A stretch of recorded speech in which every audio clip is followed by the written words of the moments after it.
Broadcasting worldwide to make a difference. This is Positive Impact Radio.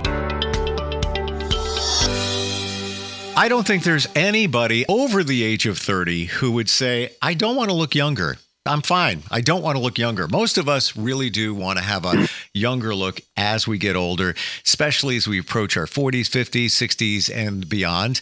One way to do that is through cosmetic surgery. And if you choose not to go in that direction, there's something called non-surgical facial rejuvenation. Yes, I did say non-surgical. We're going to learn all about that today from a doctor who is the longest practicing member of Suffolk Plastic Surgeons in East Suffolk, having been in practice since 1987.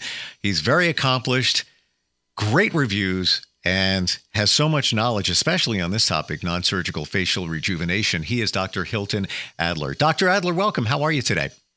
Thank you. I'm happy to be here. So when we talk about non-surgical facial rejuvenation, are we talking just injectables? Are there other things that somebody can do? No, there's quite a lot of modalities that we utilize. A lot of our patients are aware of some of the injectables, which do help quite a bit. They come in a few different categories.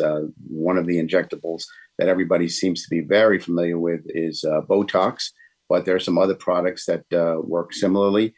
We also have other injectables called fillers. They're actually hyaluronic acid. And these are very, very useful in terms of rejuvenating the face. As we age, we lose volume in our face, and this replaces some of the volume that's lost. It also relaxes a lot of the wrinkles that we develop as we get a bit older. So this is one modality that we use for facial rejuvenation. As I said, this is the injectable modality, but we also have some other methods that we utilize, incorporating a type of laser, which works very well, and something called plasma technology. The device is called a subnovi, and I'll explain that a little bit as we go forward.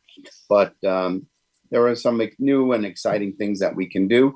They're not really, I would say, substitutes for surgery, but if somebody qualifies for this type of rejuvenation, the beauty of it is that it does not involve any surgery, and wonderful results can be achieved with minimal downtime.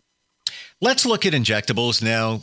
There are two different types. Would that be neurotoxins and fillers? Do I have that right? Yes, that's right. The neurotoxins, as I mentioned before, would be Botox. There's other products made by different companies. Another one is called Dysport. There's another one called Xeomin and Jeuveau. And they all work similarly in terms of relaxing a lot of the dynamic wrinkles that we have, usually in the upper face, but a few other areas. And by relaxing the muscles temporarily, we can get some nice rejuvenation and a smoothing of the skin in these areas. Very often we'll supplement that at the same time, actually, with the fillers. They work differently, but they can be used in conjunction with the other. As I said before, the fillers generally restore volume to the face. And we do lose volume in the cheek area, as well as in the corner of the mouth, and also out by the lateral jawline. So these are certainly some areas that we can treat and really get a very nice action. So a lot of our patients will end up looking the way they used to look, which is really a nice natural way of doing it. We don't want to change their appearance. We want to rejuvenate their back to the way they used to look when they were a bit more youthful. Now, there's two differences here. Cosmetic surgery is more of a permanent solution. When we talk about non-surgical facial rejuvenation, that's more of a temporary solution, correct? Generally, I would say that surgical procedures can last anywhere from 5 to 12 years. They do have a longer longevity. These types of non-surgical treatments have a shorter longevity. The neurotoxins last about 3 or 4 months.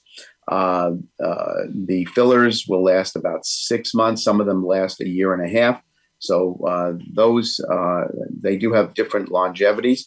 And then, as I said, we didn't mention the other modalities that we utilize, like laser and plasma technology, which can last several years.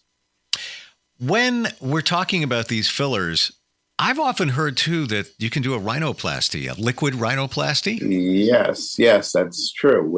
We can utilize some of these fillers to hide some of the bumps and imperfections in the nose. Some patients will do this just to see how they might look without having to actually go through any surgery.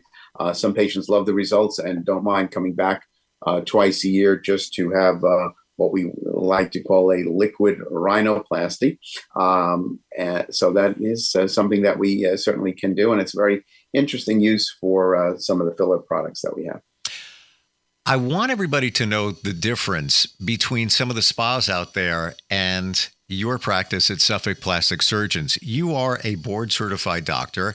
At another practice, you may not be getting that. You're somebody that's done many different procedures, many surgeries along the way. It's my opinion that if you're going to have a procedure done, it's not just an injection, it's an art form. That's the way I look at it. Well, it is. For any of these injections, either the laser treatment, the subnovi, it's important that somebody properly evaluates you before you have anything done. Patients that are good candidates for these types of treatments, of course, we can counsel them as to the benefits of this. If somebody would benefit more from a surgical procedure, I can counsel them in that area as well. If you go to somebody who is not very knowledgeable about the full spectrum that we have to offer, they're only going to talk or be knowledgeable about some small area of the modalities that are out there. So I think it's better to get your advice from somebody who's well-versed in everything and can counsel you as to what each procedure or each treatment can do and also what it can't do. We've got to be realistic about the results, and we want patients to be happy with the results and pleased with their outcome. So it is very important that it's done by knowledgeable practitioners. In our practice, all of the injectables are done only by the physicians. And our patients appreciate the fact that they're being injected by physicians. In other practices, it can be done by non-physicians, and that is perfectly allowable. But some patients would prefer just knowing that the person that's injecting them is somebody who's highly qualified. These injectables, what exactly are they? I've heard that the fillers are made from substances that are found naturally in the body or synthetically to mimic that. Is that right? The filler is called hyaluronic acid, a type of material that we have in our joint now. So if your knee joint, your elbow joint, you notice when they're bones meeting bones, they don't actually grind. There's some lubrication in there. And these fillers are basically made of that same type of biocompatible substance. So they are very well tolerated by the body. We've not seen any allergic reactions or anything like that. And they do work very well, although they do have some longevity issues related to their use. But most patients do like the idea that is something that can be redone if they love the results, which most of them do.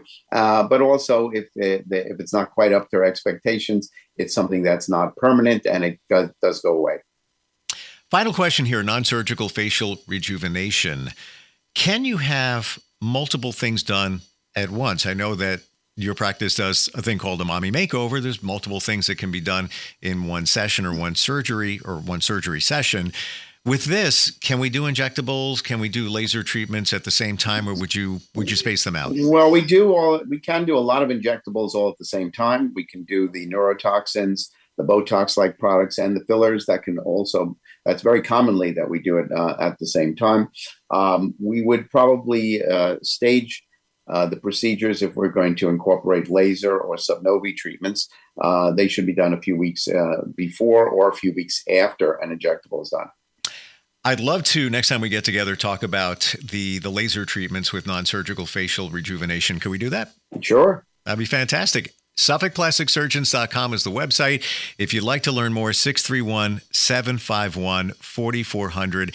And Dr. Adler, great having you on today. Really appreciate it. Thank you so much. Broadcasting worldwide to make a difference. This is Positive Impact Radio.